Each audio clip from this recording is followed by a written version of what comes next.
Welcome, I'm your host, Malcolm Gallagher. From our BizVision studios in the UK, you're watching the Conscious Matters show on the BBTV network. Many years ago, before all today's social conscious talks, a leading businessman and aristocratic landowner said to me he felt it was important to keep putting back into the pot. I nodded my head wisely, wondering which pot he meant. Fast forward to today, and his words of yesteryear resonate with me as here at BizVision we go about energetically promoting the conscious agenda, doing our bit to put back into the pot. My guest today, though, by far exceeds our efforts. First of all, he's the founder and CEO of Vector Capital Group, a high-growth algorithmic trading company, which we'll ask him about later. But I really want to talk to him about his social responsibility activity, what he does and who he does it for. Please welcome Sezer Sherif. Welcome, Sezer. Thank you, Malcolm. That's a wonderful introduction. I really appreciate you having me. It's lovely to talk to you. Now, before we start, I have to ask you, in layman's terms, please, to interpret this piece of copy I got from you, from your PR person, John. We like John, but sometimes he's difficult to understand. He says that Vector Capital Growth is a high-growth algorithmic trading company utilizing next-generation machine learning and artificial intelligence. Can I have the Jonathan John version of that, please? What is it that you do? Who you do it for? And how do you do it? So, in short, what we try to do is take the best part of a human trading brain and then apply that to a computer code. That code is then, in essence, attached to a specific asset class in the financial markets to trade. That computer code is a defined set of rules which we input as humans. It analyzes data and it executes trades accordingly. That's an algorithm. By using the algorithm to place trades, what we're able to do is analyze data in a faster way than a human ever can, and in larger quantities. That gives the machine an advantage as a trader over a human. The other thing that the machine does that the human can't do is it removes emotion from a trade. So things like greed, things like lack of discipline, things like tiredness or fat fingering, which we've seen in financial markets, that's completely gone. The other great thing as a firm, the computer doesn't take sick days or holidays. So it runs 24 hours a day, 365 days a week. We don't have to pay a penny. I've got it now. I think that's great. I understand it. I really understand it. I'll have to ask John to speak English in the future. That's really, really fascinating. And I've got it because I understand speed is of the essence in trading, isn't it? And also that tiredness, it must be extremely stressful in a trading environment. Yeah, well, I mean, absolutely. I mean, I've grown up in the financial markets and in trading environments, and I love it. But who wants to be sat for 8 to 12 hours a day with your eyes glued to a screen? It's not humanly possible. I have 4 screens I'm looking at right now.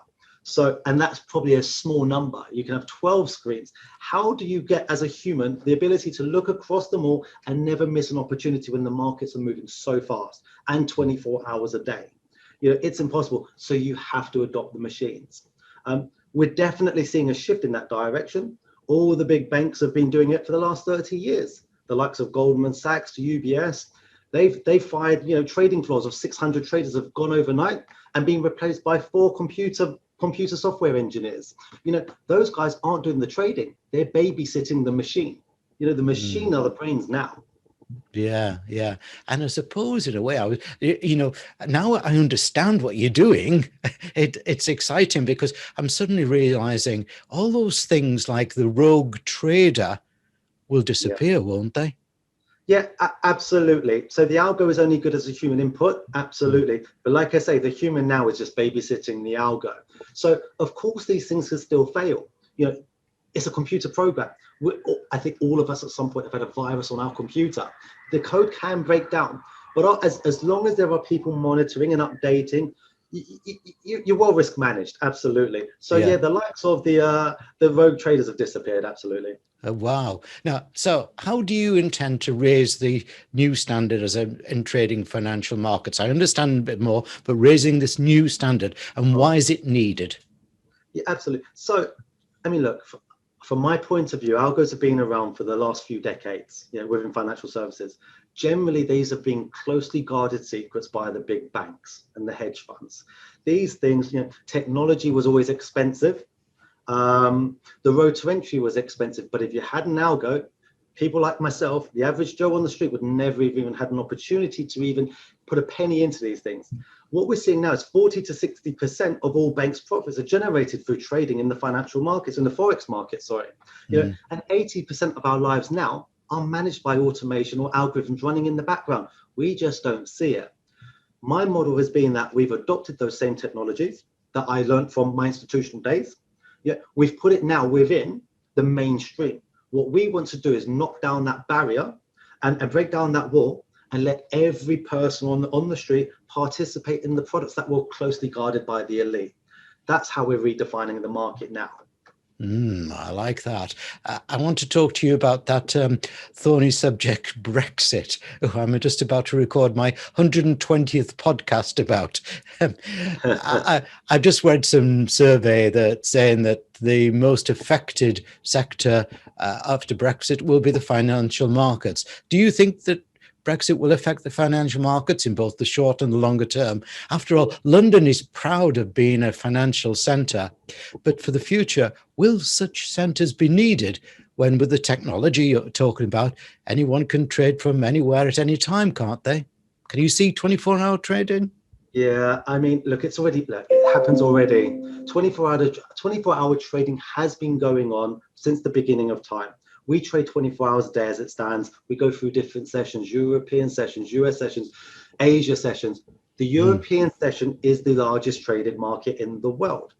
And 80-90% of that trade is done from London. London is the financial epicenter of the world. So naturally, immediate aftermath of the Brexit vote was grim for financial markets. We saw stock markets plunge, sterling weakened, consumer confidence took a huge hit. But markets have recovered. We have seen, thankfully, a recovery, but the long-term impact certainly hasn't been felt yet. So since the 2016 referendum, FTSE 100 in particular had substantially underperformed its European counterparts. So moving forward, what do I think will happen? Certainly financial services will be impacted for a number of reasons. I think there's 4 core reasons for me. Financial services industry accounts for 12% of the UK's GDP. So it is a huge market, absolutely. The IT sector generates, the financial services sector generates 2 million jobs. So that's our country's biggest export. UK banks lend maybe 1.4 trillion to our EU companies and governments. And around 90% of US investment banks are staffed in the UK, based out of London. So for me, we've already seen now lots of these investment banks have already closed the trading floors down. We're seeing empty buildings in Canary Wharf. We're seeing people already moving back to Europe. What does it all mean now for us? We're seeing issues already in the market, passporting issues, whereby the UK regulated firms offer services to EU. We don't know what that's going to look like. There's that whole regulatory uncertainty, which then for us now means, and we're seeing it, the talent drain. So the smart brains, the guys that were already based here doing all the jobs, are disappearing. How do we survive that? I'm not sure, but we've seen there's so much sort of uncertainty around those free trade agreements, which are time consuming, could take years to put in place. The renegotiations with the EU on 40-year-old trade deals. How do you rewrite something that's been there for 40 years? Visa uncertainties. Trading guys have already left the trading floors. People have already moved back to their countries, and we're starting to now see, maybe 100,000 jobs are predicted to disappear. That's a huge part of our sector. So naturally, it is a huge dent on the UK position. Very, very deep thinking there. Right. Now, let's move on to conscious matters and your genuine commitment to social responsibility. Let's start by telling us why you've got such a commitment. What drives you about it? I think I always wear this with a badge of honor. I'm privileged to be in an industry that served me really well. And I've been here since a child. I was 18 when I got into it. So 22 years. My background was always humble. I came from a single parent family, maybe the wrong side of the tracks. I've been through homelessness twice in my life. I had to fight. I know what it was to always have an empty stomach, secondhand clothes, live in hostels and B&Bs. But thankfully, I had a mother that worked 2-3 jobs. She did everything she could to give us a better life and provide for us. I saw the sacrifices she made. I took responsibility very young to realize that, I had to almost assume the man of the house role and produce for my family as well. I guess, thankfully, because the ethic my mother instilled in me, I went very young into the city. I made a name for myself very young, and I did this with very little qualification, I have to say. I think what I found for myself in life is I don't want other people to suffer. If I'm in a privileged position now where I can support those less privileged, I know what it was to have no one support me. It's now my job and my responsibility to help those. I applaud. I totally applaud. So how do you actually deliver your commitment? I believe you get involved in a lot of youth work with football and boxing and so on. I mean, it's pretty much nothing I'm not involved in. So I have a very sad life. However, homelessness is naturally my thing. Having experienced it twice in my life. Yeah. The rise and the falls, and from a young age to an adult age, actually. I've spent the last 10 years working with national homeless charities. So I've given up my Christmas period for the last 10 years, for sure. Running a homeless day shelter over, the 7-day period through Christmas. I'm a senior volunteer there. I work with 150, other volunteers that come in and we have to manage, and we've got 250 homeless people. I've taught boxing to homeless people every week for 2 years. Yes, absolutely. I mentor children from underprivileged background. And I support their football team. I give them sponsorship. We open our door. I am a big brother to these guys. I've even slept on the street for 5 days myself and created a whole website around this to create awareness for homeless people. So yeah, and we'll be doing so much more this year. We've got a trader competition in our office where we're trying to raise £10,000 for a large homeless charity called Centrepoint as well, which we're very proud of, and that's starting from January. Yeah. They're a great charity. I think Princess Diana used to get involved a lot with them, didn't she? A lot of people do lots of good things, but they do it randomly. Now, whilst that is truly laudable, I suggest that their efforts could be more effective if they were focused on achieving a purpose, the old word of mission. What do you see as your purpose? Yeah, I mean, especially within our business, it is simple. It's to even up the playing field. So our mission has always been to allow anyone who wants to take control of their financial future the ability to generate wealth in the same way as the traditional market, the elite market, really. Those families, the wealthy families, the financial institutions, those that kept us all under control. Banks are paying 0 interest at the moment, and we've all learned they're not safe places anymore. But your money is devaluing. But no one was ever taught this at school. I had to learn the hard way. I didn't have that teaching from my family, how to manage money, how to grow money, how to use it as a tool to better your life. I have seen the strategies. I've got an insight into the financial markets from the large institutions. Now I'm just I'm just changing the rule book, really. We're evening up that playing field, and we're taking those strategies and we're offering them out.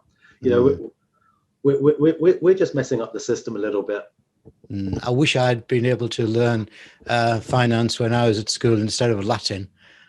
Done a lot going good. Now, just before we move on to the next question, I'd like to remind viewers and listeners of your URL, your website, which is on the screen behind me. But for listeners, it's vector-capital.co.uk. Vector-capital.co.uk. Got it. Right. Now, are we progressing with our general commitment to improving lives and caring for the planet?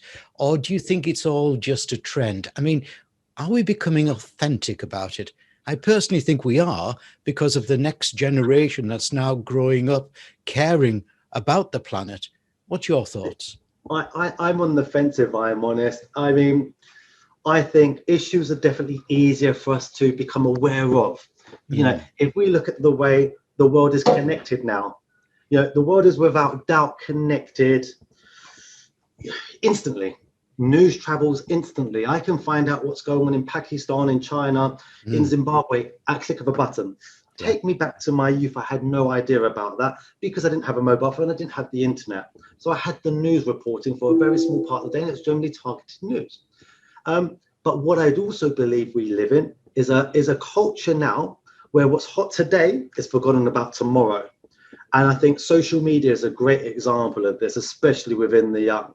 So I am worried that although certainly, yes, we are fully aware of what's going on in the world and real issues around the world, are we really serious and authentic about it? Or do we just use them to benefit ourselves and our profiles? That's the problem for me. So the authenticity is always a question. Does it make it bad? You know, because people with profile, we see influencers online, they will still raise awareness around stuff because it suits their profile, makes them look good to do it, but it still gets the message out there. So, you know, people I'm liable for it also. I do charitable work because it makes me feel good also, not just because it's the give out, it's the give back to me also. I feel good. So there's always a selfish element, let's be honest with it. But certainly I don't think our younger generation are as authentic as they like to claim they are. Oh, right. Okay. This is an interesting conversation that for another interview. Look, I want to go back a little bit now we've got into our chat. Where did your social responsibility passion come from? I know you come from a humble background, which you've said. Is that where your ethics were founded, or did they come from your banking success and your desire to give back? I guess what I'm really asking is, if anyone at any time in their life can genuinely adopt your form of commitment, or does it already have to be there? No, I mean, it's a great question, actually. I really like the question. So firstly, my mother certainly has been my hero and my idol. And so any part of my character that I believe is good and compassionate towards others has come from her. I've watched her sacrifice. You know, even when she has nothing, she would give, not just to her children, but to a stranger, to anyone that needed help. So for sure, I adopted that. But certainly my desire or my commitment, I think it's also come from failure in business for me. You know, I learned anyone can rise to success. That's quite an easy path. It becomes very lonely at the top, but only in that failure did I realize the pain and the suffering that you go through as an individual and the struggle to rebuild. And I think that was my humbling experience, absolutely. And that's where it kind of made me regress, you know, and let go of the ego. The financial markets is built to feed the bad parts of your character. Financial banks in particular, traders aren't bad people, but the way the banks are run are bad. They encourage greed. They encourage capitalism in all the wrong ways, and you get absorbed into it because it feeds your ego, and you know you become in your mind you're immortal until that cold chill hits you one day and you lose it all and you're on the street. And that for me was where I had thankfully the chance to rebuild, but rebuild the right way. And so, of course, if I can share those experiences and steer people in the right direction, I'm game on for that. Absolutely, that's my calling. Excellent. And I'm totally with you on your conversation about the banks. It's quite interesting. My interviews in America where compassionate capitalism is really, really streaking through. Yep. And I'm also seeing it in some of the neobanks that I've been interviewing here in the UK. The big boys have got to watch themselves. Look, we've got tough economic times ahead for the average person in the UK, especially the small business person. What concerns me, or perhaps even annoys me, is the lack of genuine advice and support such a business person can get today. Everyone wants to sell you something. Nobody seems to offer genuine and straightforward financial advice. I used to know the name of my business bank manager. Now I think she's called Dell, or is it HP? And I'm asked my account number and security details, never my name. And they hate it when I ask them for theirs if they call. What's your thoughts here? Yeah, I mean, I couldn't agree with you more on this point. Absolutely 100% behind you. And, you know, whilst you're asking the question, it made me think of that Little Britain sketch where Carol was sat behind the computer and punching away, and it was computer says no. Yeah. You know, I mean, it summed it up perfectly what the world has come to. It was almost an oracle at the time of where we are now. Yeah. I'm like you. I remember the day when, you know, I was young, setting up a business. I walked into the bank and you had a conversation. You didn't need anything other than a conversation. If they liked you, they liked what you did. You had an account. If you needed support, you needed money, they were there. They made the decision. And the human element has now got, and now, of course, I champion technology in financial markets. I'm part of it. However, the human element for me is the part that is needed, because you always have to control the machine. The machine should not be controlling the human the way it's happening. And I think we can go a bit further from that. I mean, I'm afraid of things like the Amazon Alexas. You know, these things are controlling your home. You're now, we're becoming lazy. The machine is doing the work. We're becoming lazier. It's only a matter of time. I deal in artificial intelligence and machine learning. We're seeing the brains that are developing. You know, the phone now is the most, it's the most powerful. It's not a communication tool anymore. It's a computer in your hand. And I mean, to understand how powerful that tool is, forget the fact that it's tracking everything you do, and the adverts that are popping up on your phone for some reason seem to be targeted to you and you don't know why. But I always go back to the IBM Deep Blue computer that was built back in like the late 90s, 96. I mean, that machine was huge machine. Took years to produce. We're going back 20 years ago, but it beat the world's best chess player, Garry Kasparov. My iPhone now can do exactly the same as that. That's how strong technology is now. So, you know, are we ever going to regress back to this human element of dealing with people and being around some people? Absolutely not. Not when you've got companies like Amazon who are just absorbing data and just controlling everything we're doing through automation. Now, absolutely not. It's frightening for me. Yeah, mind, I do believe, and IBM have got a program out at the moment, that tech can be a force for good. Look what it's happened with the coronavirus and the vaccination. You know, without tech, we wouldn't be all lining up to be able to be vaccinated soon, would we? So it can be a force for good. Look, I'm totally convinced that planning and knowing your target audience comes before, you know, getting out there into the marketplace. What's your thoughts about getting the right sort of customer focus in mind? I'm definitely a little bit different on this. I think for me, most important was always mission and culture. If I know what my mission is from day one, I know what the culture is I'm going to set from day one, then, and I know what value I want to bring to the world, then the business is fine. You know, and I'm not so focused on the market, because the business will naturally evolve. You know, and I guess a great example of that is Amazon. Again, you know, they started in a garage and they were selling books online. That was a very defined, a very small audience. What are they doing now? Everything in the world. You know, there is nothing, they don't supply you anymore. And so their audience naturally grows and expands over time. So I think it's harder as a business to your business will always turn corporate, your audience will always evolve. But what will always stay true and keep you on the right footing is your mission and your culture and the value you want to bring. That's what would drive. That's what will drive you maintaining a path of ethic, a path of character, something that's in line with you, and that never has to change. So for me, that's the most important thing I pencil first. Absolutely, always. I love your powerful thinking. It really is. So that just reminds me, again, for viewers and listeners, on the screen behind me there, you will see the URL for vector-capital.co.uk, vector-capital.co.uk. Look, with my work around the world on our conscious agenda, I'm seeing a new type of investor emerge, especially in the USA. That investor wants to be seen as a conscious investor. But in London, still 98% of VC money goes into male-led enterprises, only 2% to women. In LA, it's changed to 15% towards women. Do you think the UK markets will start to be conscious investors? Yeah, I mean, we definitely need to. There's no doubt about that. I always think in many ways we're ahead of the US, in so many ways. However, this is probably the one where you're right, we are behind. You know, and I think it's part of a cultural issue. You know, the US are adopters of change. They welcome that. Whereas with traditional people, we don't like to mess up the regime. We like our comforts. We know what we know. You know, and so it is harder. I would say for us as a business, and even I struggle with this in the sense of we're always trying to recruit women, and we put adverts out. And I was just having this discussion the other day. It's really difficult for us, and we're having to look at the way we're advertising, for instance, because for some reason we're only finding men apply for our jobs. And as a culturally diverse business, we are a diverse business. We're immensely culturally diverse. We're immensely diverse in social status within the business. However, we don't have women at the top, and that's what we definitely want to fill the gap for.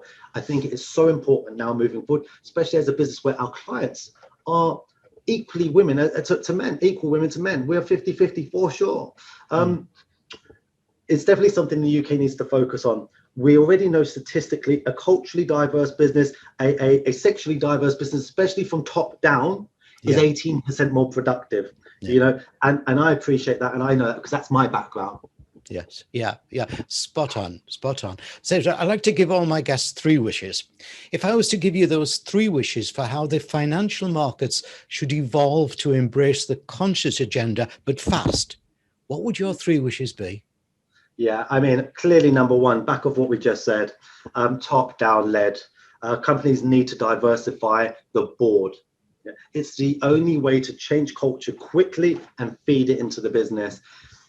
There cannot be any resistance to change. It has to be accepted. It has to be welcomed. No fear attached to it. It will only strengthen up a business. We've got to get rid of this old mentality that we've got in financial markets where we only focus on profitability first. Men are not the only people that can make money, that's for sure. We definitely need color and a change of sexuality at the top, 100%. For me, certainly more innovation. I'd love to see more innovation coming into the new year. There are so many areas where the UK is advanced. We are champions of innovation. We're bringing in technology everywhere we can. I think you coined the phrase, ethical technology. The way ethical innovation has to be brought in that way.